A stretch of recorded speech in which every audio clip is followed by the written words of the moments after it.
Good evening and welcome to the Blue Seahorse Show. Tonight I'm here with Jane Flanagan. My name is Sherry Niss. And tonight we're going to change it up a little bit and we're going to talk about the Decatur Community Center. Jane is also works with me at the Blue Seahorse, as well as she's chairman on the board for the Community Center.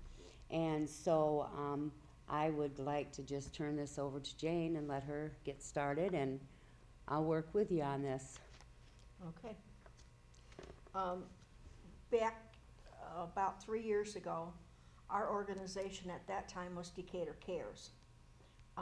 We obtained the old high school, the whole property. It came up for bid, we bid on it, and we won the bid. And we decided we was going to open a community center and have different kinds of stuff in there for the kids. There's nothing in the community for kids to do. So we have two buildings. We have the big building, which is the community center, and then we have the small building, which is the annex. Well, we didn't know what we were going to do with the annex, and it was going to take some work to get it ready to go, to do anything in. So we got a hold of a young lady from Hope Ranch here in Kalamazoo, and we signed the building over to her. Just gave her the building and that end of the block. We obtained the whole block, so we were going to cordon all that off. We signed all the paperwork.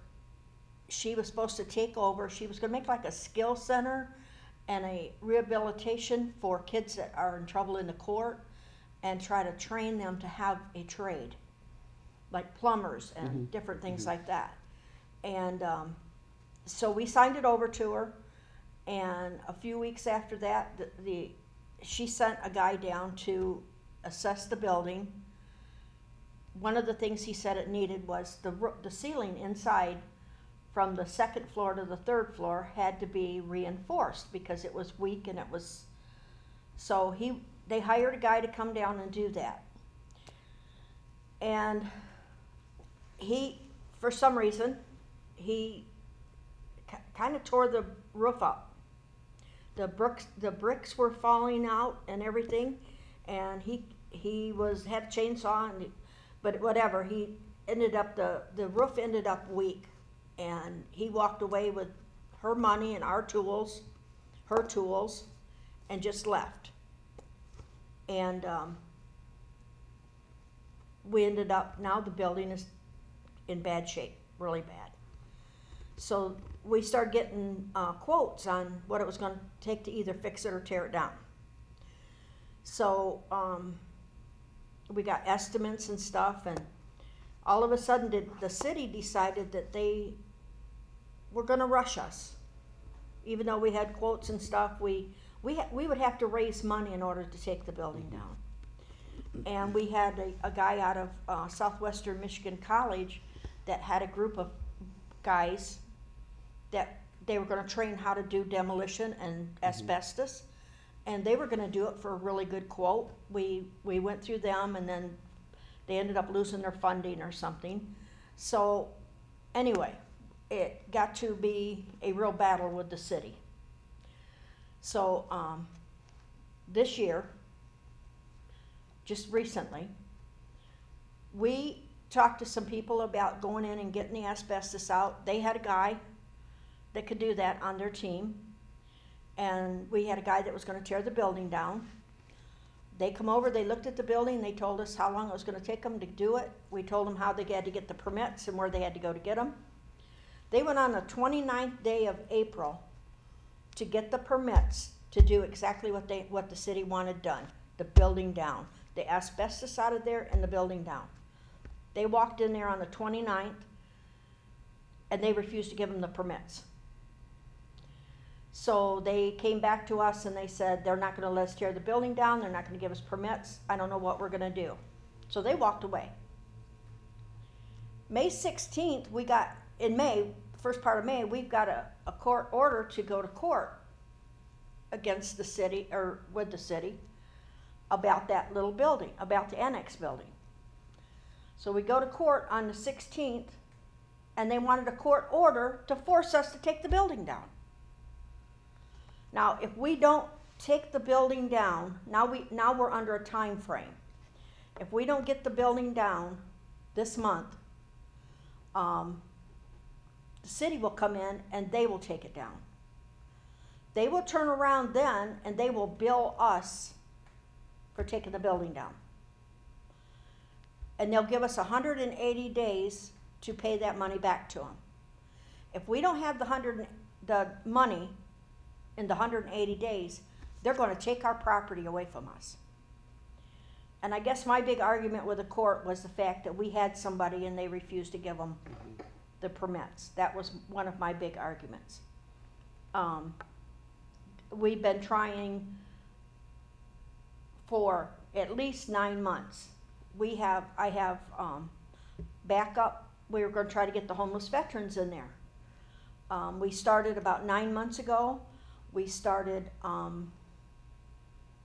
recruiting the senators and the congressmen and that, which we had several of them on our side that started working with us and trying to figure out how to get the building down and how to get an elevator in there and stuff like that.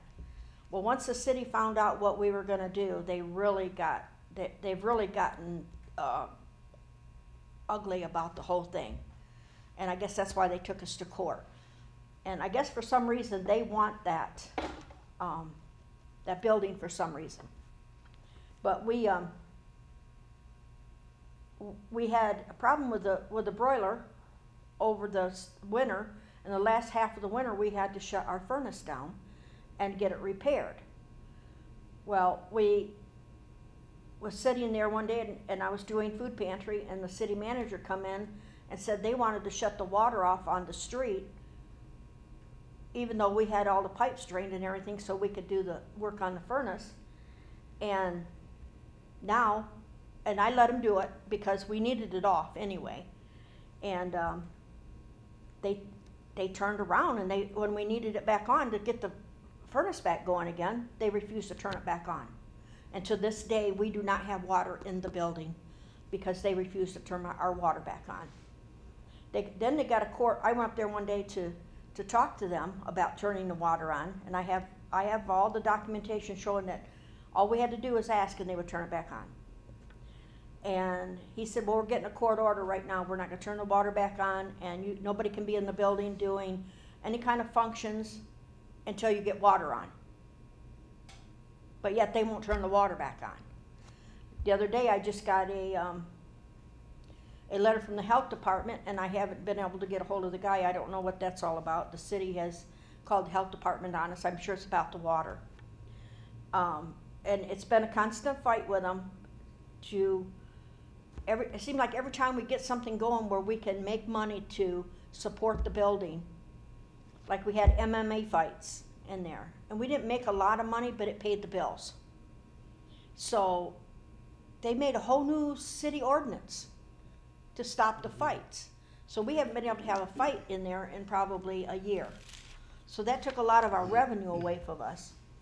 And now, just Monday, they had a state inspector down there for the broiler. And we're not due for an inspection until 2016 or 17, but they sent him down there, and now he's got the broiler shut down until we get a state guy in there to check it out to see if we can turn it back on. It's just a constant every week. I mean, anywhere, they brought a building inspector in there. He went through the whole building, and all he found was one light bulb missing out of the exit sign. There's 4 long light bulbs in the exit sign. There was one blew out. That was the only violation that they found. And before the building inspector left the building, we had it repaired. And like I said, it's been a constant. Then they had a water guy come in there. Then they had a guy come in and tell us that we had to do backflow preventers, which we had already had on there, but they wanted new ones. So it's a constant fight with them. So it seems to me that it's a little suspicious because they've basically prevented you from being on the property anyway because of the annex building is in bad repair. The roof is caved in, probably halfway to the building by now. Right. even though you guys have gotten it all fenced around and everything, that was the first thing they done. They prevented you from having any kind of activity, any kind of thing going on in the building at that point anyway. So I'm finding that it's a little suspicious that you have all these inspectors coming in. You can't be in the building anyway. I don't understand why they're bringing the inspectors in. But I know what other activities, I know you talked to the fights, Right. but what other things were we doing at the activity center, community center? Well, we had the Young Marines in there. They have their own room in there. They rent a room. They have meetings, I think it's once every 2 weeks. We have Zumba in there. Tony Fountain, she has Zumba 3 times a week in there. We have AA, but they don't pay. We donate that room to them. They have to share the room, but they don't pay. They don't have any money to pay. We have an exercise room. We have a game room. We set the game room up because my pastor, Pastor Carl Wright, was going to do a mentoring class after school, and be a tutor and get the Honor Society to come in with him to help these kids with some of their homework and stuff.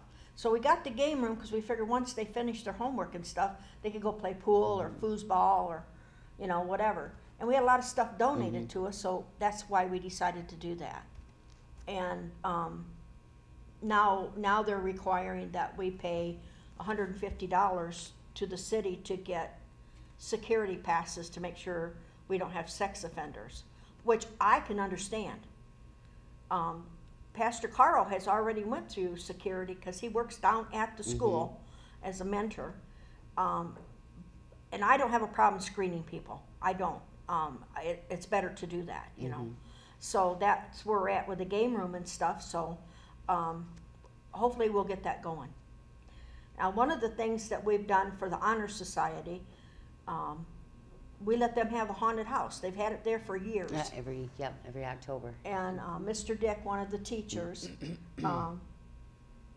what they do is they come in and they set up the second floor, and we got 3.5 floors. So they set up the second floor and the half floor. So they'll bring them in and they run them through it, and it's quite an experience from what I've never been through. And what they do, we do that for free. They don't pay us to do that. But what they do is they collect canned goods for our food pantry. So there's times that we may get 3 or 4 carts of food, grocery carts full of food from the donations.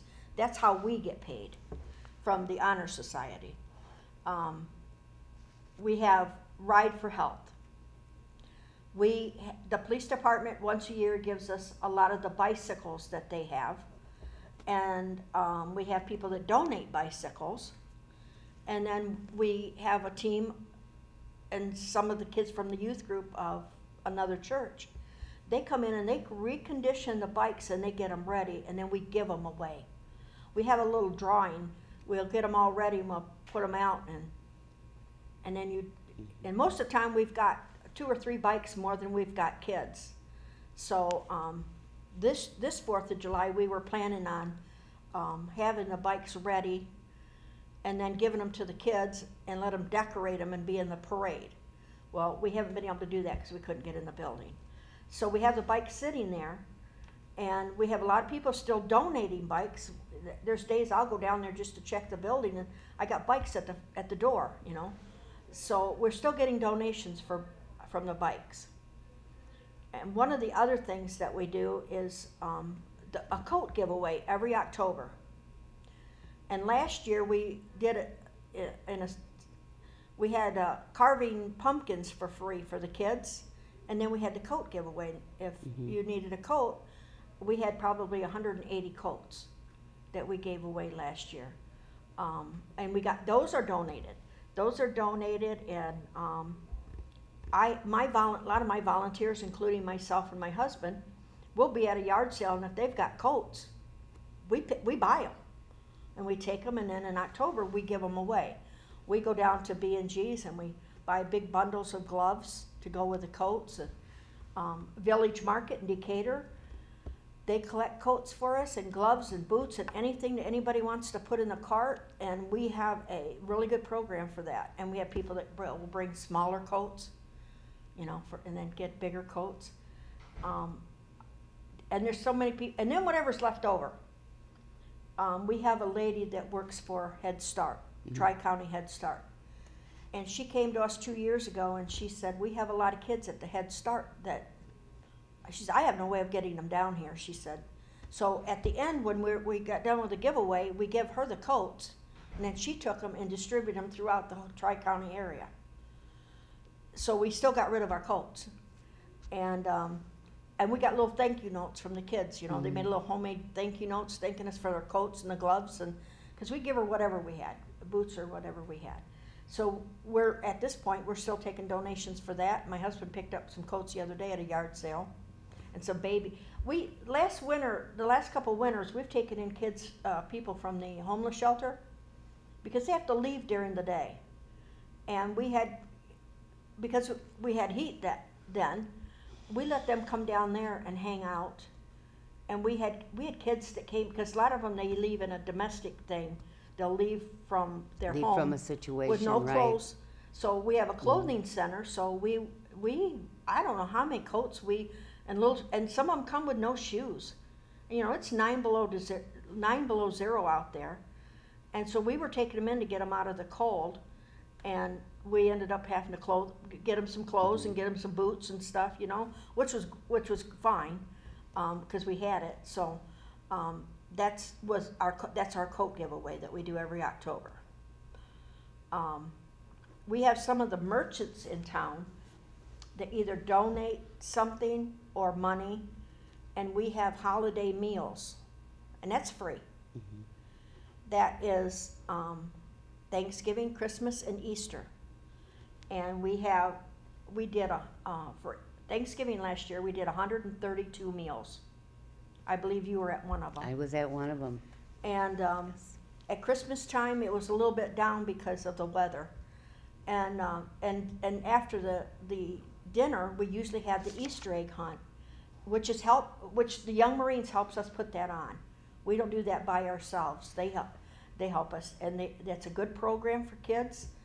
They do a lot of good stuff with the kids, and they were even showing some of the other kids how to put ingredients in a glass bottle and shake it and make butter. Oh wow! And so they had quite a day out there, and then each one of the kids got a bag of candy and their whatever eggs they found.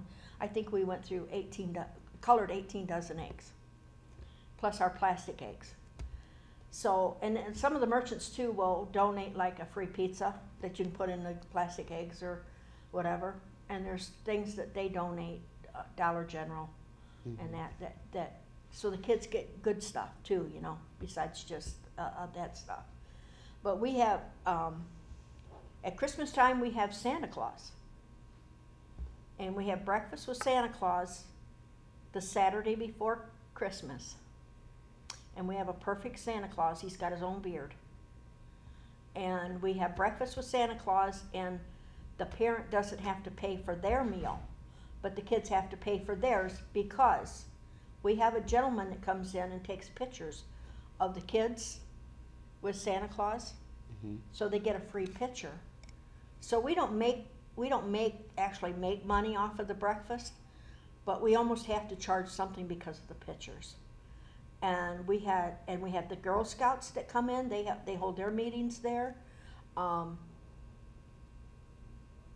Boy Scouts have their derby race in the gym. We have a wonderful gym, big wonderful gym.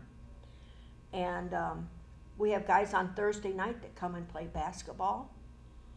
And youth group comes in and they kind of challenge the oldies every once in a while. And then the ladies walk the halls for exercise, and that's all free. We don't feel that there's people there on Thursday anyway. The AA is there, so we might as well let them in and do something. So they usually come in.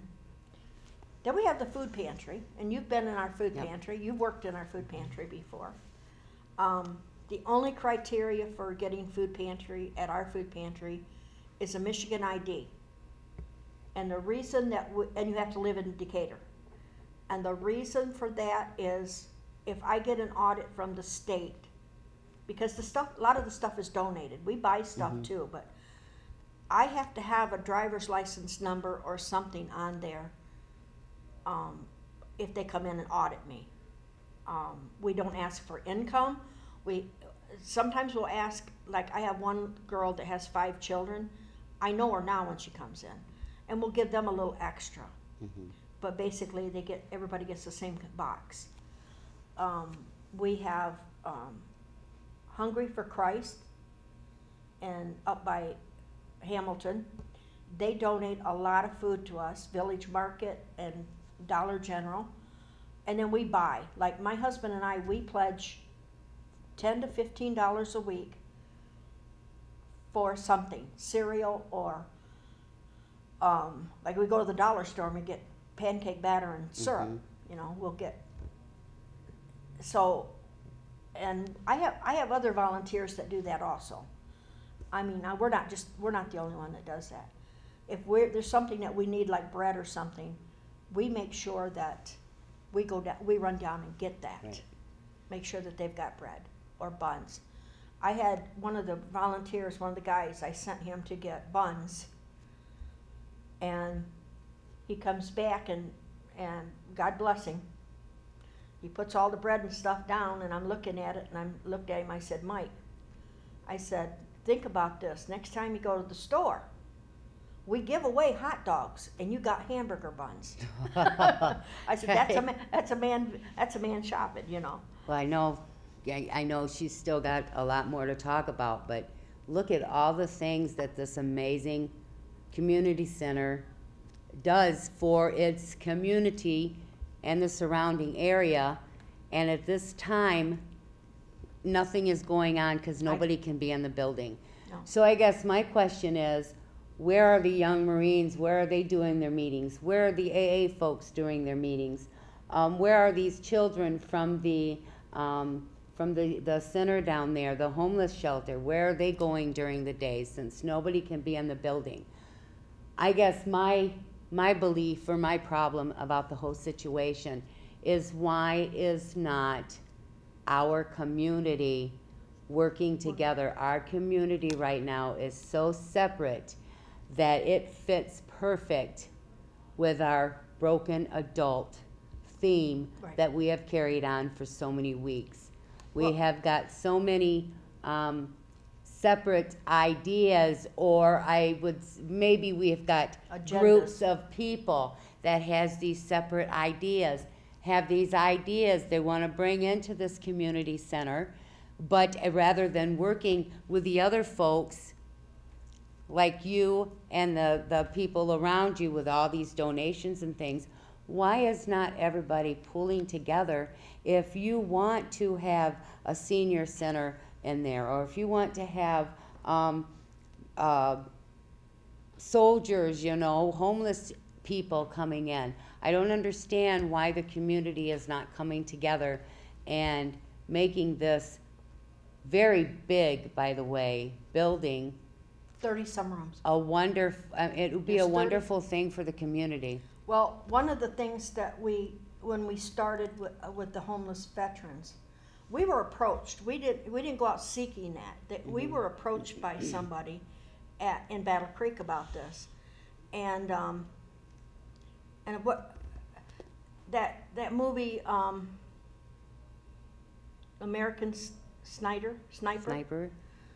If the guy that owns the property to that, if he would take 25 cents from every ticket that he sold for people to see that movie and donate it for the homeless veterans, the only homeless veterans that would be on the street are the ones that want to be there. Mm-hmm. There would have been enough money to, and not particularly with us, but anywhere, just house them, get them out of the cardboard boxes and get them off the street.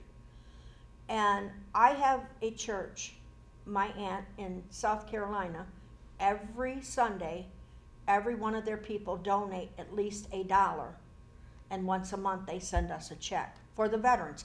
It's earmarked for the veterans, and that's it. We can't use it for anything else. And I always thought, if everybody would just donate $1 somewhere.